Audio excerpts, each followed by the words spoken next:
YouTube says it has had enough of vaccine misinformation on its site. And false stories from phony sites to run circles around major news outlets. Many people don't know the difference between something real and something created to deceive them. Open your eyes. If you've ever had this feeling that something was terribly wrong with the world that we live in, but you couldn't figure out just what it was, then you've come to the right place. Secret societies, mystery religions, and the Illuminati have been controlling our reality since the beginning of time. But not anymore, because there is an awakening happening, and you are about to become a part of it. Wake up, because this is a call for an uprising. This is a call for an uprising. Welcome to today's show.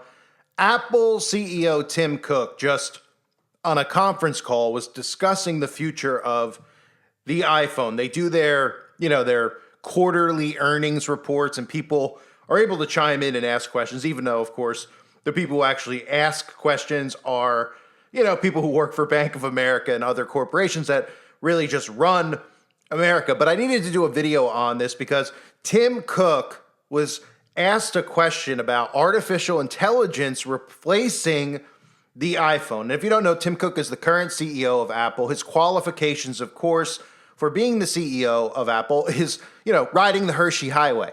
If you don't know what the code is for that, we are on the website, so we could say, being a fag. I mean, pretty much, let's just be honest about it, right?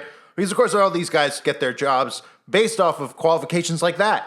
Tim Cook is the CEO because he's gay, and, of course, he will toe the company line, which is to convince people that this technology is needed, that this technology is the future, and, of course, to deceive people into taking the mark of the beast. So Tim Cook promises people out there that AI will not make the iPhone obsolete, which is very, very interesting. Let me read to you what the question and answer was before we get more into it. During Thursday's earnings call, Wasmi Muin, an analyst with Bank of America, asked Cook directly how Apple is preparing for a world where dependence on screen-based devices significantly diminishes thanks to advances in AI. Cook didn't seem to see an imminent threat to Apple's hero product. I guess they're calling the iPhone a hero. It couldn't be more the opposite, right? But it's hero product. Quote, which looks like a misprint, but it says, when you think about all the things an iPhone can do, from connecting people to bringing app and game experiences to life, to taking photos and videos, to helping users explore the world and conduct their financial lives and pay for things and so much more, it's difficult to see a world where iPhone's not living in it. And that doesn't mean that we're not thinking about other things as well. But I think that the devices are likely to be complementary devices, not substitution. Well, that's because Tim doesn't want on a conference call to explain what's really actually going on, what he's openly discussed on other platforms, in other interviews, and openly bragged about, which is, of course, how Apple is testing brain control tech similar to Elon Musk's Neuralink, how Apple is tapping into the company called Synchron to explore mind-controlled iPhone technology. See, the reason he pushed it off is because he's on a call with investors, and most of those people don't have the slightest clue about what's actually coming. They just get in the stock market thinking, hey, everybody buys Apple, so I should invest my money in Apple, not having a clue how none of these CEOs could care less about the price of their actual stock. It has nothing to do with anything. But Tim Cook didn't want to go on a conference call with investors and talk about, mind control iPhones being the future because it might blow their actual minds. But this is what the plan is, that Apple, again, I've covered this before, has tapped into Synchron to explore mind control iPhones, because all of these phones, and again, if you haven't heard, recently Samsung has now partnered up with Elon Musk. So we have Samsung and Tesla partnered up. We have Apple partnered up with Synchron. How convenient, right? And then you think about the left-right divide of it all, because Elon Musk and Samsung. iPhone is partnered up with Synchron. And for those of you that don't remember, Synchron is a startup that is fully funded and backed by Jeff Bezos and Bill Gates, and it's testing mind control computing on human beings. So Apple is going to support brain implant control of its devices. So when somebody hears, well, AI is going to replace the phone, nobody even knows what that means. You know what I mean? The question like that, what does that mean? How AI is going to replace your phone? So you're going to throw your phone out in the garbage can. Then what? What's going to be in your home?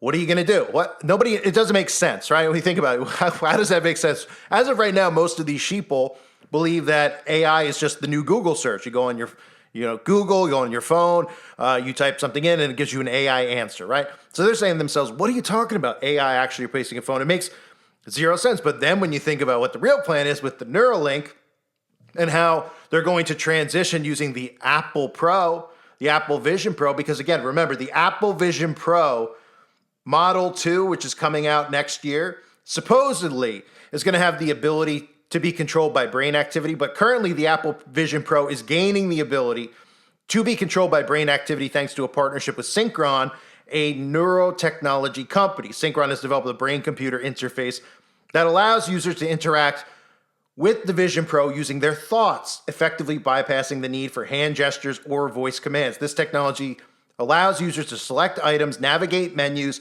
and even play games like solitaire, all through thought control. A 64-year-old man with ALS has already used this tech to control the Vision Pro, demonstrating its potential for individuals with paralysis, right? Remember, as I've said a million times, using all these people with things like paralysis, with things like dementia, with things like Parkinson's, people who, can't walk, can't see, using them to roll out this technology. And then, of course, telling you how it could be beneficial to you and easier for you, because then you'll start hearing about psyops with how the phone is becoming a problem, right? Texting and driving, people paying too much attention to their phone, looking down all the time. They'll come out with propaganda about, how it's affecting people's eyes, even though there's truth to that. Right? And then people slowly start saying, well, what's a better solution for us? If this is becoming a problem with our phone in our hand, well, we have the solution, right? Apple Vision Pro. Then they say, well, I don't want to walk around with goggles on, so what's the next best thing? Well, brain-computer interface, something that goes directly into your skull. And it looks a lot like, we start with this as far as, I'll show you here, just a clip so you have an idea, because when I talk about the interface, people don't seem to understand. It's literally your phone coming out of your eyes. In other words, it looks like this. What if you could control your Apple Vision Pro using just your thoughts? In 2025, Apple and a neurotech company called Synchron have made it real. For the first time, a human used Vision Pro with only their brain signals. No hand gestures, no controllers, just brainwaves, detected through a tiny device implanted in a blood vessel near the brain. This new system lets people with paralysis move a cursor, open apps, and even type, all with their mind.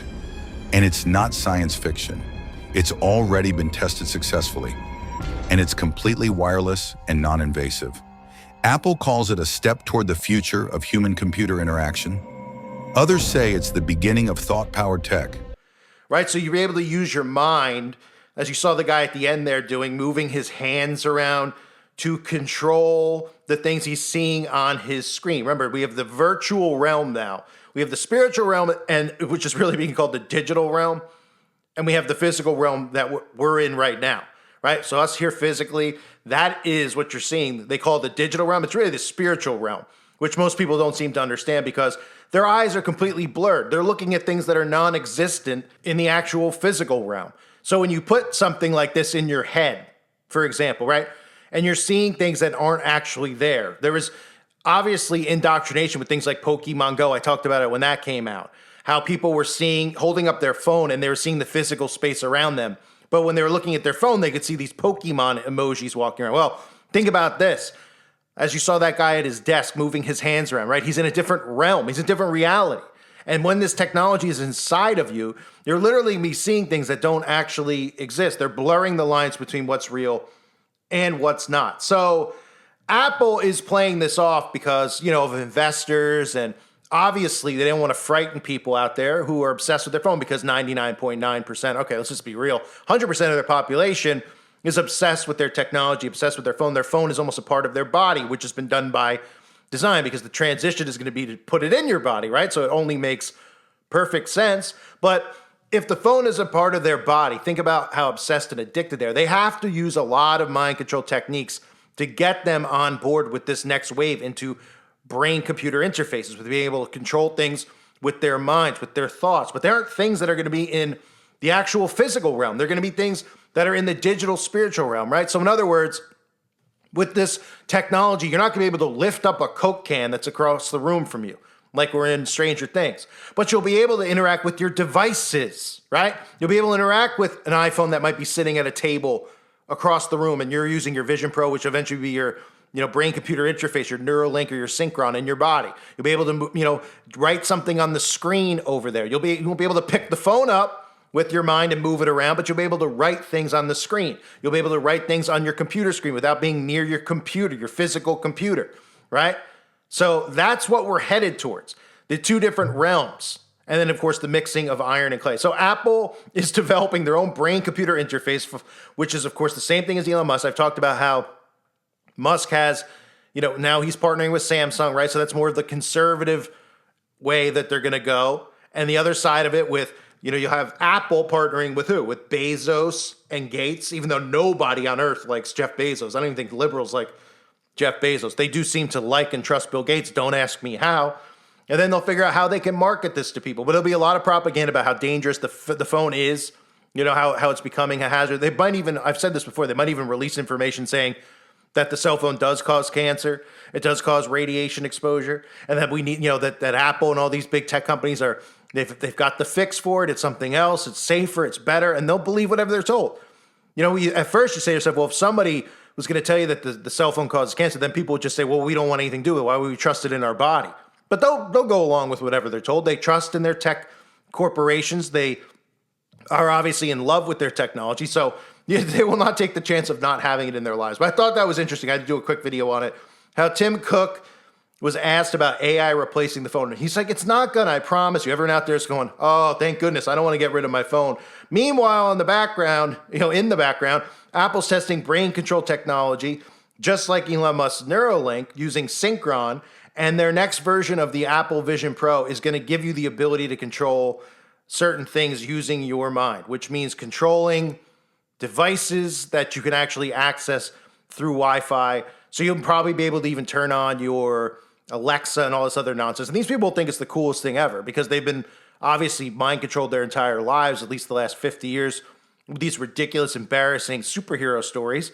Everyone's got a superpower. So they're going to love this stuff. That's one of the ways it will be marketed to them. So thanks again, Tim Cook, and thanks to all the Satanists in big tech for, ending humanity. I thank everybody for being here. Hope you're all doing well. God bless you and your families as always.